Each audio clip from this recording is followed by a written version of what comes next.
Datos que aseguran que el calentamiento global provoca cada año en el mundo 7 millones de muertes prematuras, más que las causadas por el SIDA y la malaria, por ejemplo. Han ido a parar al río Guadiamar después de que se rompiera una balsa en las minas de Aznalcóllar. El vertido, que contiene ácidos y metales pesados, ha afectado a viviendas. Estos picos de polución no solo hacen que nuestra salud se resienta, también reducen nuestra esperanza de vida. El petrolero, el Prestige, que naufragó ayer con 77.000 toneladas de combustible en su interior. Hay que controlar que no aumente el vertido al mar. En Muxía, entonces aquí caían 450 litros por metro cuadrado, ahora son 308 y la uva se seca. El agujero del Ártico alcanzó un tamaño similar al de 5 veces Alemania y se formó la primavera pasada tras un periodo inusualmente prolongado de bajísimas temperaturas. Todos tenemos el poder de cambiar. Entonces, ¿a qué esperamos?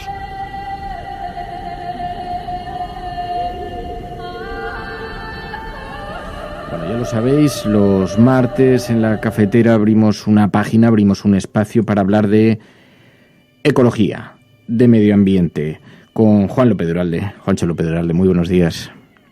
¿Qué tal, Fernando? Buenos días. ¿Qué tal llevas este confinamiento? ¿Cómo estás? Porque a los que nos gusta el campo, nos gusta la vida más allá de las ciudades, no resulta sencillo.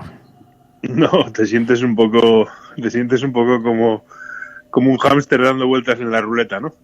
Pero bueno, hay que aguantar y bien, lo llevo con buen ánimo y con optimismo, porque yo soy, como sabes, una persona muy optimista y por lo tanto deseando que se abra el Toril y podamos salir al campo. Total. Llevamos estos días discutiendo, Juancho, sobre las lecciones, el aprendizaje que vamos a sacar de esta crisis que ha puesto tantas cosas en evidencia y, sobre todo, tantos desajustes en nuestro modo de vida, en nuestro sistema. Pero empieza a haber algunos estudios relacionados con la actual crisis que son importantes, es importante que sean reseñados. Por ejemplo, hemos sabido en estos días que la contaminación hace más letal al coronavirus. Sí, precisamente porque se están publicando estudios muy interesantes en estos días. Quería traer concretamente 3 que son de signo muy diferente, pero los 3 tienen una cosa en común, ¿no? Que son lecciones para el futuro, lecciones que tenemos que extraer de lo que está ocurriendo, de lo que estamos viendo estos días y de otros procesos que están ocurriendo en paralelo y que sin duda vamos a tener que afrontar en cuanto terminemos con el virus y podemos terminar con él. El primero, efectivamente, tiene que ver con la contaminación. Es un estudio de la Universidad de Harvard y es un estudio muy interesante que hicieron en las primeras fases del desarrollo del coronavirus en Estados Unidos y compararon la relación, la vinculación entre los niveles de contaminación, en concreto de contaminación por partículas, que fundamentalmente es un contaminante que se emite sobre todo por parte de los vehículos diésel, y la mortalidad que causa el coronavirus. Y bueno, analizaron otros muchos factores, pero encontraron una correlación directa entre el número de muertes por coronavirus y las atmósferas más contaminadas. Es decir, que allí donde se ha vivido en una atmósfera más contaminada, el número de muertes por coronavirus es mayor. Esto es algo que podíamos intuir, puesto que al afectar fundamentalmente el coronavirus al sistema respiratorio, a los pulmones, pues lógicamente unos pulmones más dañados por una atmósfera contaminada son más sensibles y por lo tanto el nivel de es muy interesante porque de alguna manera lo que viene es a ratificar esa necesidad de que la lucha contra la contaminación debe continuar. Es decir, que este espejismo que estamos viendo estos días de las ciudades limpias, que se están concretando en fotos que la gente publica en las redes pues de Madrid, un Madrid desde el que se ve la sierra con mucha nitidez. Incluso hay una foto que se ha publicado del Himalaya desde la India a cientos de kilómetros. Todo esto que hoy nos muestra cómo estamos desgraciadamente viviendo bajo una burbuja de contaminación, pues tiene una influencia. Y además la mala noticia es que estos niveles bajos de contaminación no influyen, puesto que nuestros pulmones están ya dañados, ¿no? Es decir, que que el hecho de que ahora haya menos contaminación no nos salvaguarda del impacto del coronavirus, sino el no haber vivido en una atmósfera más contaminada, ¿no? Bueno, a mí me parece que es un estudio muy interesante y que pone en valor la necesidad de luchar contra la contaminación y de que estas medidas restrictivas del vehículo privado, por ejemplo, pues se mantengan lo máximo posible, de tal manera que bueno, pues que no volvamos, que no recuperemos. Entre las cosas que tenemos que recuperar, lo que no tenemos que recuperar es la boina de las ciudades, ¿no?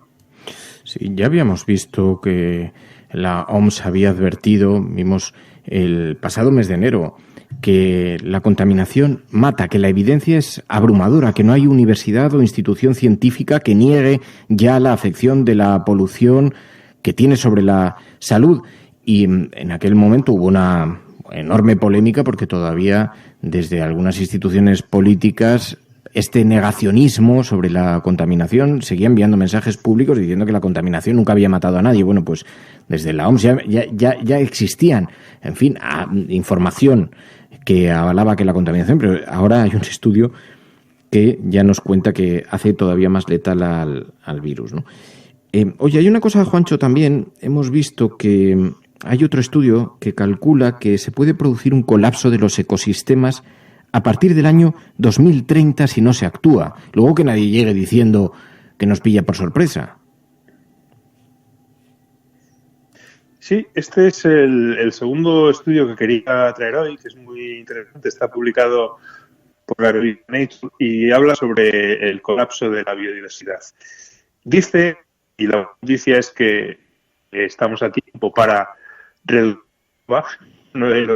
otra de las lecciones que hemos aprendido con esto del coronavirus, que es el tema de la curva, ¿no? Es decir, si tomamos medidas para proteger la biodiversidad y luchar contra el cambio climático, podemos aplanar esa curva de pérdida de especies, que además este estudio lo que dice es muy interesante, porque lo que dice es que la biodiversidad va a colapsar dentro de...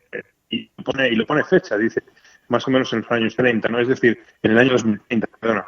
Es decir, que no es que se va a producir una pérdida progresiva de especies que se está produciendo, sino que esa pérdida progresiva y lenta se va a producir en de los ecosistemas aproximadamente dentro de una década. Por tanto, es el tiempo que tenemos para frenar este proceso, ¿no? Esto lo decía Miguel Delibes, hijo, en un libro precisamente sobre la biodiversidad, la comparaba con un muro, ¿no? Con un muro de ladrillos. Decía, cada especie que se pierde es como un ladrillo que quitas al muro y poco a poco el muro pues va perdiendo ladrillos y va teniendo más agujeros. No sabes cuándo o no sabes cuál va a ser el ladrillo que cuando lo quites, cuando lo extraigas del muro, el muro colapsará, es decir, el muro se caerá. Sabes que eso se va a producir, pero no sabes ni cuándo ni con qué ladrillo.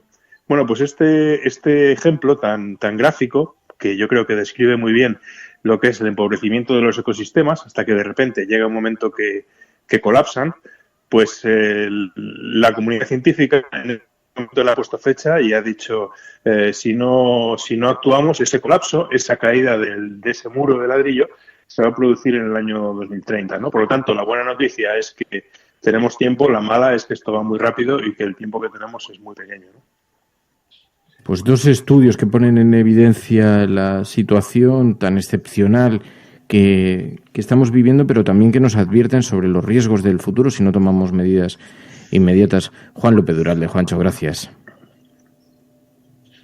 Un abrazo, Fernando. Cuídate, un abrazo.